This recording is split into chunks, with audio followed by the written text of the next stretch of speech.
sir, a second player of the month, MBAPPÉ, has hit FC 26, and he's coming out Friday. Is there anything else that needs to be said? Well, we'll talk about it in the market part of the video. He has won the Liga Player of the Month, and he goes along with actually many really good attacker SBCs that we have got leaked today, and a few of them actually are quite controversial because of the player selection that we got. There are going to be some good SBCs. It's just the player selection is quite funny, and you'll see what we mean when we get there. We've got that to talk about, plus a lot of debate around the goalkeeper movement change that may or may not come at this point. It's obviously rumored because of the poll we saw yesterday. We talked about that. Some of you guys missed it, but there's a lot of debate on Twitter right now, and it once again is quite confusing. I am confused by some of the debate, and we do have our first Scream Team 2 players leaks to go and look at too. If you guys would like to buy coins, you can go to MMOXP.com.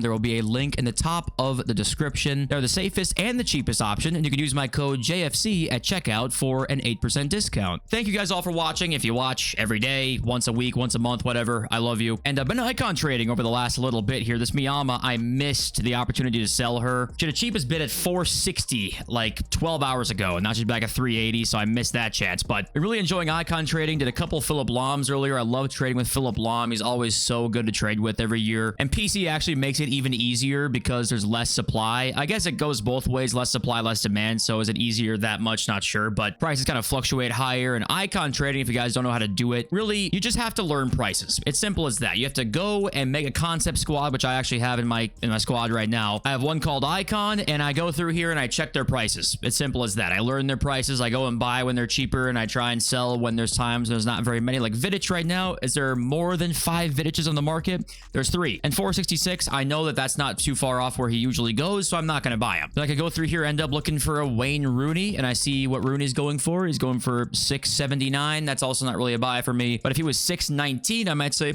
okay, maybe I do want to buy that card. That's because I know he goes for like 650 to 700. That's all this is. It's just learn prices. You'll see which ones fluctuate a lot. It takes time, but it's really a fun way to do it to me. I love trading with icons, and yeah. Also, last thing with content here is that they did add the preview Evo function now, so now you can click R3 on this Jockey Plus Evo here and then see what the evolution looks like and what the requirements are, because an underrated problem actually that we used to have was that an Evo had to be finished first to like actually see what the requirements were, and sometimes the requirements would kind of suck and make the Evo less worthwhile to go and complete. Now you can actually see what the evolution fully is before you go and complete it. That preview function's there. Just go check that out for any of these ones that drop in the future or have dropped already. Oh, and actually one last thing. Tomorrow's video is going to be up after the new season comes out. We always do that in this channel. If you guys are new around here, we always wait for the season to drop so we can review it and talk about it that day. So we will be late tomorrow. And will it still be 500K?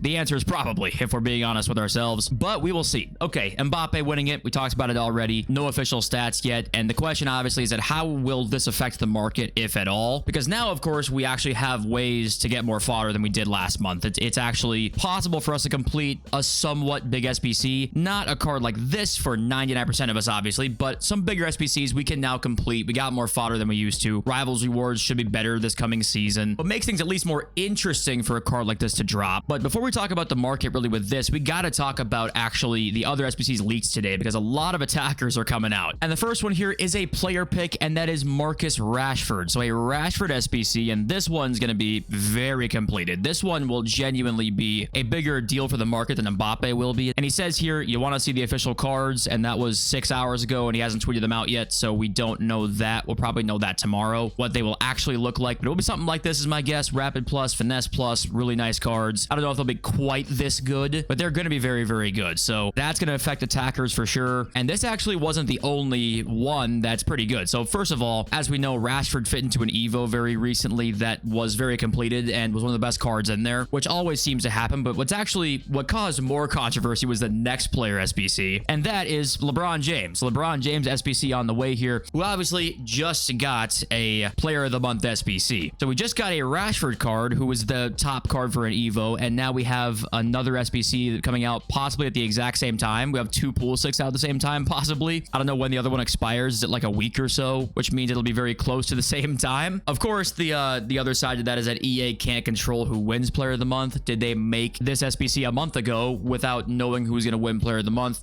Possibly and probably. So is it more so unlucky? Maybe, but it does kind of suck for us that it's like, well, that's not a new player and no stats yet on him, but another great card, right? He's going to be a very, very good card. So attackers may be in some real trouble here on the market though coming up. And also Park Ji-sung is an SBC during Team 2. I don't know if they're going to make him like a winger or a cam or more so like a center mid, like a box-to-box CM. I would lean that way considering we have Rashford and Pulisic. But if they made him like a cam, that's even more potential good attacker SBCs. I'd guess they'd make him not have Relentless Plus and give him a better card there if they made him a cam. So it wouldn't look something like this. But center mid, you know, we'll see what they do with that. But the point is, a lot of attackers coming, and we'll discuss that in the market part of the video. We'll wait for that. We have a lot of news to get through.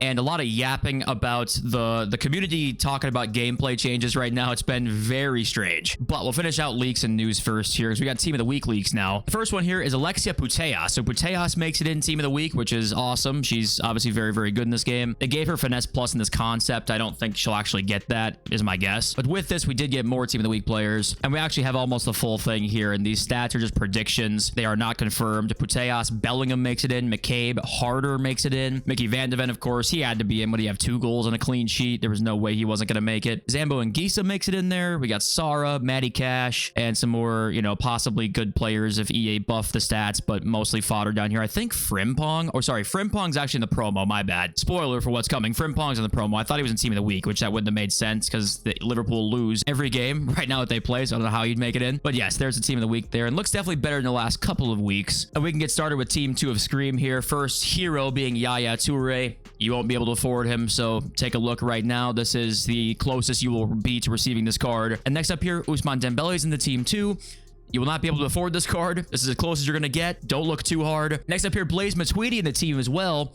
You will not be able to afford this card. No, but actually, he might be, I mean, some of you might be able to afford Matuidi. And the other card leaked here that I already spoiled for you guys is Frimpong. So Frimpong has made it in, and no stats are official at all, and like anybody so far. Tomorrow, we'll be seeing official stats on a lot of these cards, is my guess. And actually, speaking of stats, I missed this. FUT Police Leagues tweets out his pace and shooting. 93 pace, 84 shooting, and then 88 pace, 87 shooting. So with those stats here, that's actually, they're probably both going to be really good cards, actually. So the cheapest, or the less pace, sorry, being 88. And that, we'll see what his dribbling looks like, but that's going to be a pretty great SBC, it looks like, no matter what. Both of them will be. We'll see what the differences are in there between those two. And okay, moving on here, we do have a striker Evo leaked that right now the highest is about 79 to 80. I think that fits in here, it seems like, and they have pretty big stat boost, is the rumor from FUT Agent. Joao Felix apparently fits in here. You've got Endrick fitting in, apparently. You've got this Yunus card fitting in here. He's got 4 positions, so maybe no position limit there, it looks like. And this card actually fits in here. 87 pace, 84 shot, 85 dribbling. Can I zoom in so you guys can see?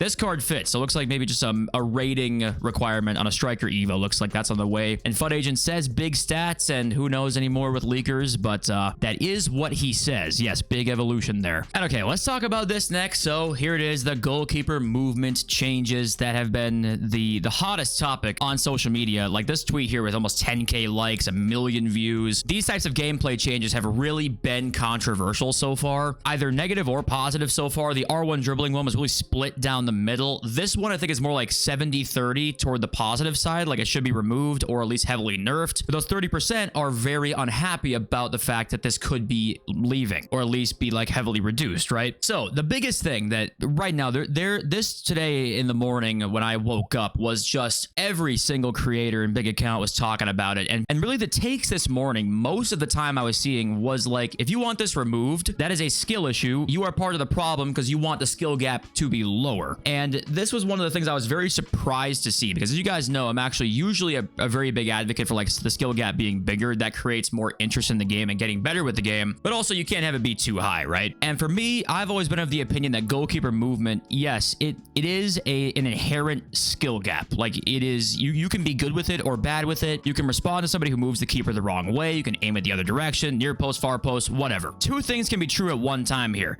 It is a skill gap, and also the mechanic to me is not a fun, rewarding, interesting, good mechanic at all in the game. And many tweets were saying like, hey, you remove this, what's next? Player lock, what's next? Low driven shot, that's too good, remove that. Like there's gonna be mechanics that you want that up the skill gap that EA will remove at some point because I listen to the casuals. Like that to me is going way too far. I think that all EA has done has listened to one of the biggest complaints over the last 3 years or 4 years since it's been really in the game. Maybe it's been 5 years now, or I don't know how long it's been. People complaining about goalkeeper movement. They make a poll saying, hey, how do you feel about it?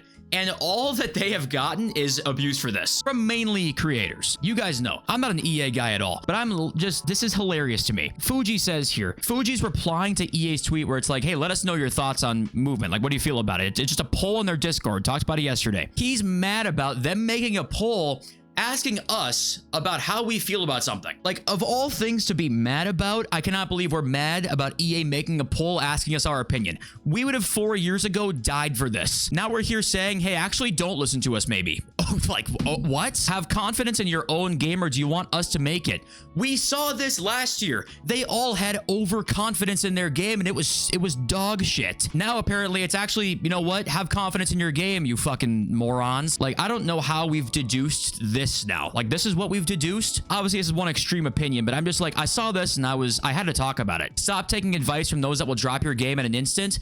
They have to take advice from those people because they want to keep you around. They're going to actually take advice from those people more than they will the guys who will play no matter what. Should that be the case? That's up for debate, obviously, but that's what they're going to do. That's what any company would do, trying to keep players around. 90% of your player base, maybe more, do not want a skill gap. People's thoughts are way more nuanced than that. This is not equal, I want keeper movement gone, therefore I want less skill gap, and I eventually want no skill gap. Like, you're yelling at clouds. Like, that's not how people's thoughts actually work. There might be 5% of people that think that way. When it came down to it, they would go down the list, down the list, down the list, down the list until there was like almost no skill gap, and we'd be pressing 2 buttons again. That's like the such extreme opinion that people have that is just not out there. We're just arguing with clouds, I feel like. I just cannot believe now we're back and actually have confidence in your own game. Stop making polls asking our opinions. I don't know how we got here. Yes, some majority opinions I think I might suck. I actually think there's going to be majority opinions I don't agree with. But if all EA has done is heard us complain about goalkeeper movement for 5 years, and they make a poll saying like, hey, how do you feel about it? And what's winning now is people don't like it, and then they remove it or make it a lot worse. Apparently, that's a massive problem. Like that, like, what are we doing? And of course, in the future, EA could ask us in a poll if you like something or dislike something, and then they make a change towards that, and the change actually isn't what we all intended. That probably is going to happen, and that is where we can criticize EA for. And trust me, I'll be the first ones to do it. But this to me is just such a strange thing to be so upset about. Now, some of us actually are back of the opinion that they shouldn't listen to us now. We know what that looks like when they take none of our feedback. We had an EA dev go on Twitter and say, we're so confident in our game. We think we made the best football product there is. They implemented so many things nobody asked for. The game sucked ass. It was their worst edition in years. Now this year they make changes based on our feedback and actually, oh wait, fuck, go back. Okay, well now EA are going to see some of this and go, well now we know we can't win.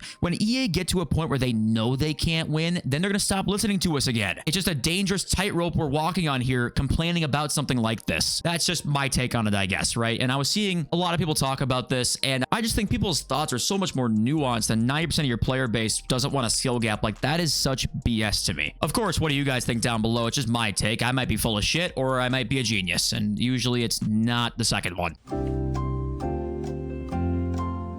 But also, Paulo Futre just got leaked like 20 seconds ago as a card coming in the team. So just wanted to show you guys that too. I've not used Futre this year. If you guys have, tell me how you liked him. And if you guys missed it, we did get new Champs rewards, by the way, and the Champs rewards are better and by a pretty decent margin as well. I'm assuming Rivals rewards will be the same. It looks like we should have a better reward set coming up for this next season for sure. Yeah, this is all written out here, but if you want to go through and look on the actual game, it is updated right now. Okay, so let's talk about the market now. So huge attackers on the way. I think right now, if I'm you guys, I said the market probably is all right to hold for this coming week until Team 2. I think that most likely is still the case. I just do worry that any winger that you have is probably going down when Rashford and Pulisic come out. Because right now we have ways to get fodder. We have the 85 to 87 upgrade. We've got now the 83/2 that comes out to help with that. Like, it should be fairly doable if you want to complete Rashford or Pulisic. So to me, I'm selling my wingers right now. I'm selling into some panic. There is some panic right now on those wingers. It's not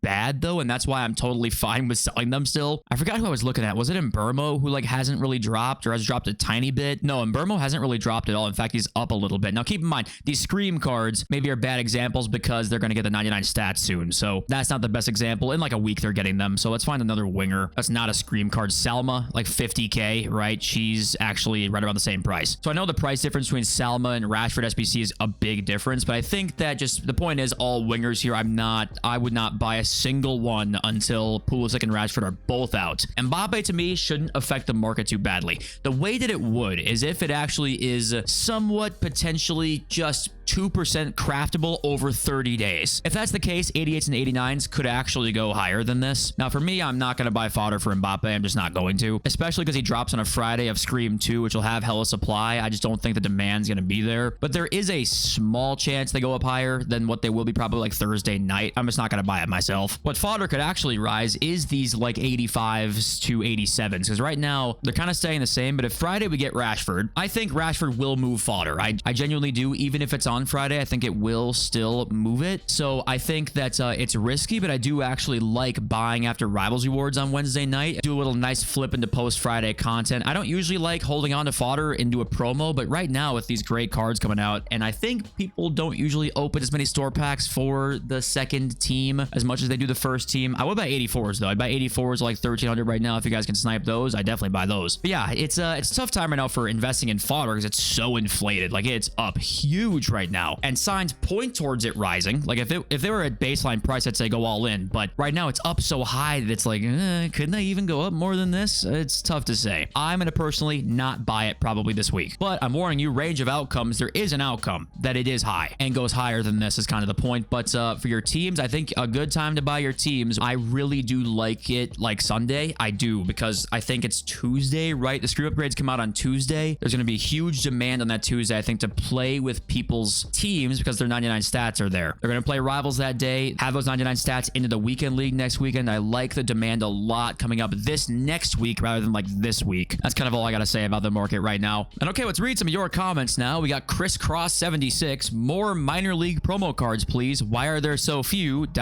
Sad. Well, the reason there are so few, you guys know this, because they don't sell well. But you know what you could do? It's so easy. It is so easy. We've seen the blueprint there already. You know what you could do is release really low league promo cards in league SBCs. Have like a Japanese league, a couple Japanese league players, a player pick from Japanese league of like 1 of 5. You could do that. There you go. You get 5 promo cards from a Japanese league just like that. And it doesn't result in less sales on your promo teams because you're not flooding it with players nobody cares about. You're still flooding it with your classics like your Frimpongs and Toures and shit. You're flooding it with those guys, and you can leave the guys who want the minor league cards happy because they're getting them still. We used to get Japanese Romanian league SBCs. Like, we used to get these kinds of cards. We don't anymore because they're just too good, apparently. League SBCs are just too good, even though they only help the guys who played the game for 8 hours a day anyway. It's just too perfect of a way for EA to do it. Like, sometimes it's so obvious that EA can't do it because it's impossible for them to see. This is one of those situations to me. Next up, Cyber Racer. At some point, you have to be workless to get everything out of Ultimate Team. It's disgusting. And I see what you're saying, and I agree in some degrees, but I do think that a plethora of content that we get to choose what we want to do is not necessarily a bad thing. So I think sometimes this is EA's fault, not your own. The FOMO comes through a lot, and you're like, man, I have to literally do everything possible. So otherwise, I'm behind, and I'm going to miss out on something. I'm going to miss out on a couple thousand coins if I play my 20-hour squad battles games. That 25k, oh my god, I'm going to miss out on that. Like, I think sometimes the FOMO comes through in certain things like this. When you look back at it in actuality, if you don't let the FOMO dictate you, which EA wants it to, but if you don't let it dictate you, you have like a plethora of things to do that you get to choose from with your time. I don't think it's a bad thing. The bigger thing would be if EA came in and priced everything as if you were doing every game mode possible. Like, they kind of were doing that at the beginning of the year a little bit. That's when it's a problem. But if EA are pricing things as to like you're getting some fodder from different game modes and the SBCs aren't all overly priced, then that is when it can be a good thing. Next up, Olivier says, no, the game is sweaty as fuck already. He's basically replying to my comment that I made, that I'm like, I do like some exclusive rewards in the game. I like the idea you can get Benzema without it being exclusive, and you can kind of do it in multiple ways, but I do like the idea of some and very rare exclusive rewards in the game. And then Olivier responds and is like, you know, come on, man, thought you were the voice of the minority here. LOL is something the big or other big sweat streamers would say. Not gonna name anyone. Eye emoji. And the thing is like, this is just me personally. If I play a game and I suck at it, right? If I just hopped on to any random, let's just say sports ultimate team game, like, I don't know, MLB The Show, I would suck at. and there was exclusive rewards in there for like winning a certain amount of games or something like that. I like that. I think there should be exclusive rewards in an Ultimate Team like that, just not very often. They're pretty few and far between. They're not like overly overpowered, and that's a hard balance to find, I think, but I do like just some of that because you do need some of that. And I see what you mean by making the rich richer, but if we don't do some of this sometimes, you're gonna end up with like, what's the point in getting rank 1 because the rewards would be bad because you're making the rich richer if you did it that way. So like the reward structure would even make sense. Like nothing would make sense if we all did it that way because the rich are quote unquote getting richer, right? So I think there is just a time and place for all kinds of rewards. I think most of the time things like this Benzema is perfect. I love that. Where anybody can get him with just some time done, that's great. But just once in a while a reward that's difficult to get to me is cool. It's a fun idea. But that's all we used to get, and that sucked. When it was all we used to get was exclusive rewards all the time everywhere, that blew. But guys, we'll be back post new season tomorrow. Thank you all for watching and being here. I appreciate you all every day. I'll see you there. Peace.